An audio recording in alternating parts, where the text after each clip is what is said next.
ये लगभग 1.5 घंटे तक चारों पांचों लोग मिल करके तरह तरह से यातनाएं दे रहे थे, मानसिक दबाव दे रहे कि नहीं आप नहीं लिखेंगे तो आपके खिलाफ पॉक्सो लगाएंगे और जेल भिजवा देंगे। कर दूं अपनी चरित्रहीनता को लेकर के ये कतई नहीं हो सकता। आप जब तक साबित नहीं कर देते मेरे चरित्र के बारे में, मैं कैसे आपको सिग्नेचर कर दूं। इसके पहले भी सलीम खान और मनोज प्रजापति मुझे 1-2 बार टारगेट किए हैं कि आप ऐसा क्यों करते हैं, प्रिंसिपल के सपोर्ट क्यों करते हैं। मैंने कहा नमस्कार, हमारे साथ में एक भौतिक विज्ञान के प्रवक्ता वीरेंद्र यादव जी हैं। इनसे हम थोड़ी सी जानकारी लेंगे। एक मामला इनका, जिस विद्यालय में ये टीचिंग कर रहे थे वहां से कुछ बातें हैं जिसकी वजह से इनको अब वहां से बर्खास्त करने की बात चल रही है। बात क्या है, सारी जानकारी इनसे हम लेंगे और कौन कौन लोग ऐसे हैं जो इनको निकालना चाहते हैं।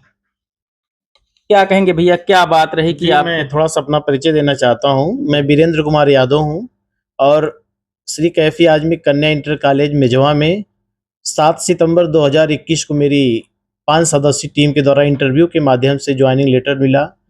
भौतिक विज्ञान के पद पर मेरी ज्वाइनिंग हुई और आज 4 साल पूरा होने के बाद 5वां साल मेरा चल रहा है। बोर्ड परीक्षा ड्यूटी लगी थी और उसके बाद 27 फरवरी के दिन गणित का पेपर था। मुझे कॉपी बंडलवाहक के रूप में आजमगढ़ भेजा गया। मैं वहां से जमा करके आया। आने के बाद मेजवा वेलफेयर सोसाइटी के CEO गुरजीत कौर के द्वारा मुझे सूचना मिली कि आपको ऑफिस पे बुलाया जा रहा है। मैं स्कूल से ऑफिस में पहुंचा MWS के, और वहां जाने के बाद वहां पर बैठे board member Vikas Yadav, deputy manager Manoj Prajapati, senior manager Salim Khan और CEO गुरजीत कौर थे। उन्होंने मुझे जबरदस्ती एक सादे पेपर देकर के कह रहे हैं आप इस पर रिजाइन लिख दीजिए। हमने कहा क्या कारण है मैडम, मैं रिजाइन क्यों दूं। मुझे लगभग 1.5 घंटे तक चारों पांचों लोग मिल करके तरह तरह से यातनाएं दे रहे थे, मानसिक दबाव दे रहे कि नहीं आप नहीं लिखेंगे तो आपके खिलाफ पॉक्सो लगाएंगे और जेल भिजवा देंगे।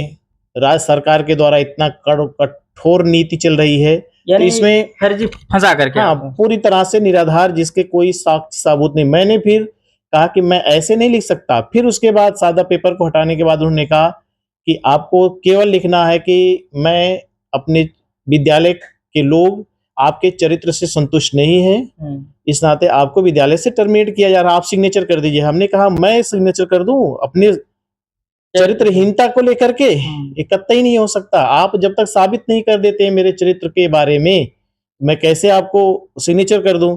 मुझे गुस्सा आया, मैंने कहा मैं नहीं कर सकता, अगर किसी की हिम्मत है तो मुझसे सिग्नेचर करवा के देख ले।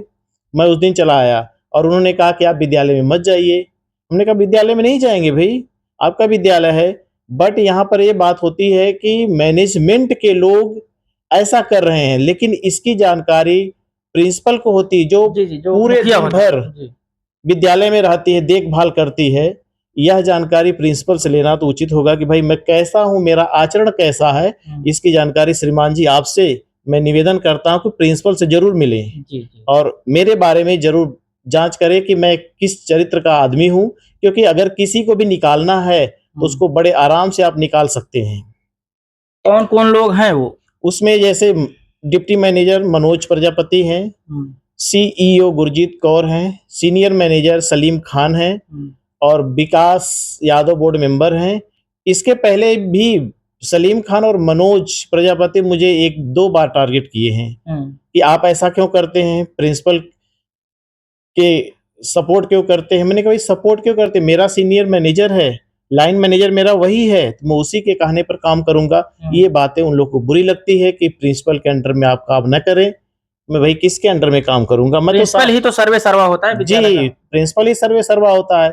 ये बात सबको नागवार लग रही है, पूरे स्टाफ के। कुछ स्टाफ वाले भी पहले मुझसे बताया कि भाई आपके खिलाफ बहुत षड्यंत्र रचा जा रहा। हमने कहा क्यों? कह रहे हैं कि आप जो प्रिंसिपल का इतना सपोर्ट करते हैं। हमने कहा ये तो भाई अजीब बात है, प्रिंसिपल ही तो विद्यालय का सब कुछ है, मैनेजमेंट तो बाद में होता है, प्रिंसिपल के अंडर में ही तो हमें काम करना होता है।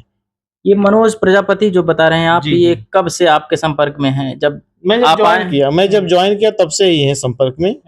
कभी काल क्या होता था मुझे भी थोड़ा सा प्रेशर, LIC का काम करते मुझे भी खूब दबाव बनाने लगे, जाइए हमारे साथ। LIC कराइए। तो मैं भी क्या किया, बहुत बार प्रेशर होने के बाद मैं भी एक LIC जमा करना शुरू किया, लेकिन बट हमारी इनकम उतना अच्छा नहीं कि मैं LIC को चला सका।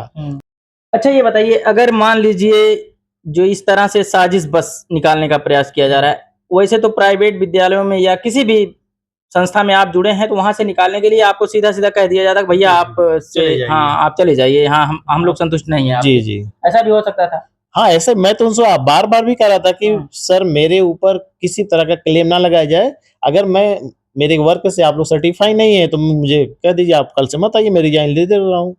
अब रिज़ाइन से संतुष्ट तो मैं चला जाऊँगा। भई अब किसी के चरित्र पर आप उँगली उठाकर कहोगे नहीं ये कारण है, तो उसके लिए तो भाई अक्षम्य बात है। यानी अभी तक वो बच्ची कोई सामने नहीं आई जो आपके ऊपर आरोप सिद्ध करे कि हाँ आप जी, जी। हमने कहा आप बुला दीजिए, फीडबैक ले लीजिए, अगर मैं दोषी हूँ तो मुझे जेल हो जाएगी पॉस्को के तहत। लेकिन उसपे कोई तैयार नहीं था। उन्होंने कहा कि भई हमारे गोपनीय मामला। उन्होंने कहा ठीक है गोपनीय है, इसी तरह थोड़ी ना आरोप लगा सकते हैं आप किसी को। जी, प्रिंसिपल मैम थोड़ा-सा अपने रूल रेगुलेशन के बड़े परफेक्ट हैं, किसी की बात को नहीं सुनती हैं, उनके लिए यही सबके लिए विरोध में हैं, सबको विरोधी उत्पन्न हो रहा है कि भई मैडम हमारी बात नहीं मानती हैं और नियम कानून की पक्की हैं। चाहे जो भी बोर्ड परीक्षा में किसी तरह की कोई चीटिंग वगैरह नहीं थी, पुलिस प्रशासन के लिए भी एकदम सिरदर्द बन गई थी कि इसके लिए आपने कोई प्रार्थना पत्र वगैरह दिया जी, कहीं? मैंने डीएम को भी भेज दिया है और जिला विद्यालय निरीक्षक DIOS कार्यालय में भी पत्र भेज दिया है कि भई इसकी सही ढंग से निष्पक्षता से जाँच हो। जी।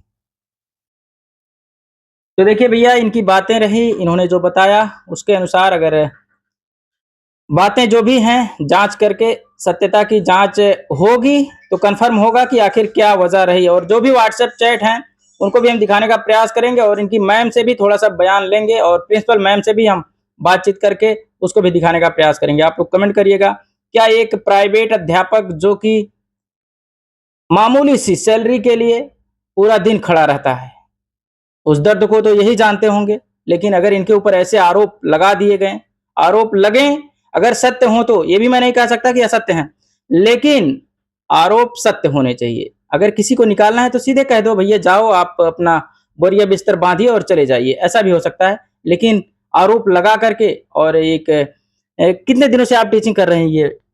मुझे तो 15 साल हो गया सर, इसके पहले मैं 10 साल लोहिया बालिका इंटर कॉलेज फूलपुर में था। आज लगभग 5 साल यहाँ मेजवा में हो गया मुझे पढ़ाते हुए। कभी ऐसी कोई बात नहीं? कभी ऐसी कोई बात नहीं। आज भी मैं कह रहा हूँ पूरे बच्चों से कहीं से जाके फीडबैक मेरा ले लिया जाए। मैं भाई बच्चे ही बताएँगे मैं कैसा हूँ, मेरा चरित्र कैसा है, क्योंकि किसी के अपने मुख से अपना बखान करना उचित नहीं होता है। फिलहाल आप लोग क्या समझते हैं अपने कमेंट के माध्यम से राय दीजिएगा इनके लिए, और जो षड्यंत्रकारी हैं इनके प्रति उनके लिए। बहुत बहुत धन्यवाद।